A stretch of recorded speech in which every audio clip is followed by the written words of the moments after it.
Kuituhamppu on äärettömän monipuolinen raaka-aine, eli meillä on 35 eri eläinlajia Suomessa tällä hetkellä, jotka käyttää hamppukuivikkeita. Muun muassa Korkeasaari käyttää paljon niitä. Ja sitten on myös niin sanotut biokomposiitit, mihin Suomessa tietysti puuta käytetään paljon, kehitetään erilaisia muovia korvaavia aineita. Autoteollisuus on käyttänyt hamppukuitua ehkä noin 15-20 vuotta. Ja yksi tämmöinen oikein trendikäs tällä hetkellä on jo hamppurakentaminen. Se on maailmalla erittäin trendikästä ja tietysti Suomessakin halutaan olla siinä mukana. Vaikka ollaankin täällä keskellä maaseutua, niin en ole ajatellut sitä, että tämä meidän fyysinen sijainti jotenkin ratkaisi sitä, että missä me toimitaan ja kenellä me myydään. Niin hamppukuitumarkkinat on globaalit markkinat, että totta kai verkkokauppa mahdollistaa sen, niin en mä näe mitään syytä siihen, että miksi se toimittaisi vain paikallisesti. Oikeastaan vahingon kautta huomattiin, että hamppukuitua kun oli tippunut tuolla ulos niissä kohdissa, niin ei kasvanut rikkaruohoja lainkaan. Saatiin siitä idis, että hei, että tähän voi käyttää puutarhakatteena, missä nykyisin käytetään lähinnä kuorikatetta eli puuta.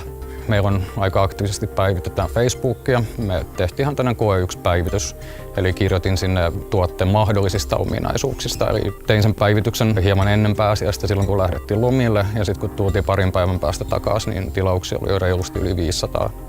Underhoodin käyttämisestä on tullut vähän sellainen päivittäinen tapa. Mä seuraan meidän kilpailijoiden päivityksiä ylipäätään niin alan kehitystä. Kun nyt taas Underhoodin avulla niin mä saan nätisti ne listattu sinne, ne listattu valmiina siellä. Mun ei tarvitse kuin klikata listan nimeä ja se saman tien vetää kaikki päivitykset auki siihen. Ja ne on vielä järjestyksessä, että mikä on toiminut, mikä on kiinnittänyt huomiota. Nyt mä oon oppinut, että eläimet on erittäin hyvä juttu kaikissa päivityksissä. Ja arpajaiset, mutta ehkä pitäisi arpoeläimiä. Se olisi ehkä kaikista tehokkain.